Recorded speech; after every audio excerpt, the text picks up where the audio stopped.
BNP মহাসচিব মির্জা ফখরুল ইসলাম আলমগীর বলেছেন, BNP কাউকে নির্বাচনে আনতে চায় এমনটা বলা হয়নি, বরং আওয়ামী লীগ নির্বাচন করতে পারবে কি না তা নির্ধারণ করবে দেশের জনগণ। তিনি বলেন, যারা গণহত্যা করেছে তাদের বিচার করতে হবে।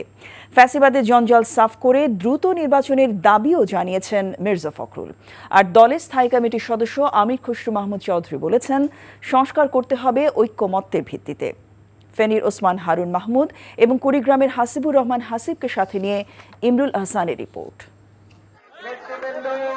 ফেনীতে সাম্প্রতিক বন্যায় ক্ষতিগ্রস্ত শিক্ষার্থীদের বুধবার শিক্ষা উপকরণ ও সাধারণ মানুষের মাঝে ঢেউটিন বিতরণ করে বিএনপি। ছাগলনাইয়ায় বেগম খালেদা জিয়ার পৈতৃক বাড়িতে এই অনুষ্ঠানের আয়োজন করা হয়। ক্ষতিগ্রস্তদের মাঝে সহায়তা তুলে দেন দলের মহাসচিব মির্জা ফখরুল ইসলাম আলমগীর। এ সময় তিনি বলেন, স্বৈরাচার আওয়ামী লীগের দস্যুরা পালিয়েছে, এখন সবাইকে ঐক্যবদ্ধ হতে হবে।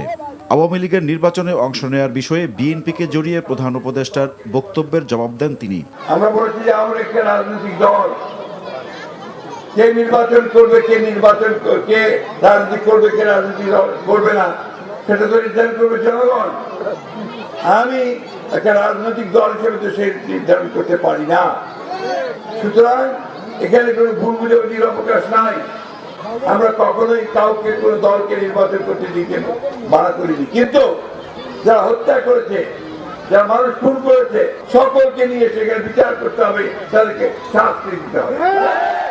জাতীয় বিপ্লব ও সংহতি দিবস উপলক্ষে ছাগলনাইয়ায় সমাবেশে অবিলম্বে নির্বাচনের রোডম্যাপ ঘোষণার দাবি জানান বিএনপির মহাসচিব। 3 মাস পর হয়ে গেল, এই সরকারের কাছে আশা করেছিলাম তারা আমাদেরকে পথ দেখাবেন, একটা জনগণকে আশ্বস্ত করবেন যে এই সময়ের মধ্যে আমি সংস্কারগুলো কমপ্লিট করতে পারবো, আর এই সময়ের মধ্যে আমি নির্বাচনের একটা রোড ম্যাপ দেব।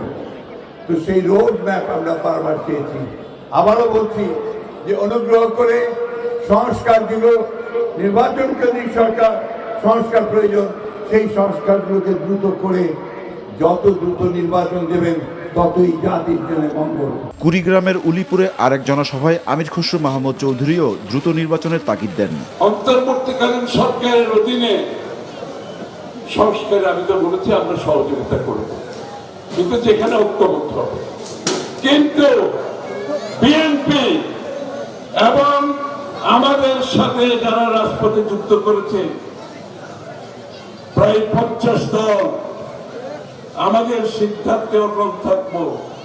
এখন সংস্কার কি হয় না হয় সেটা আমরা দেখব। ক্ষমতায় গেলে 31 দফার আলোকে রাষ্ট্র পরিচালনার প্রতিশ্রুতি দেন বিএনপি নেতারা। Imrul Ahsan, NTV news, Dhaka. টাকা চুরির জন্য যদি আমার গলায় জুতার মালা পরাইতে হয়, তাহলে আমার শালীর সাথে প্রতারণা করার জন্য তোর ফাঁসি হবে। দুলা ভাই, আপনার তো ঘর জামাই বইলা একটা পরিচয় আছে, আমার তো তাও নাই।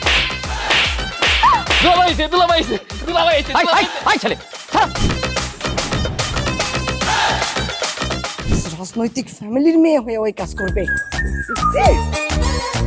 যারে পাবো আরে পিটাবো, রক্তের নেশায় ধরছে, রক্তের নেশায়, কাঁচা রক্তের নেশায় ধরছে।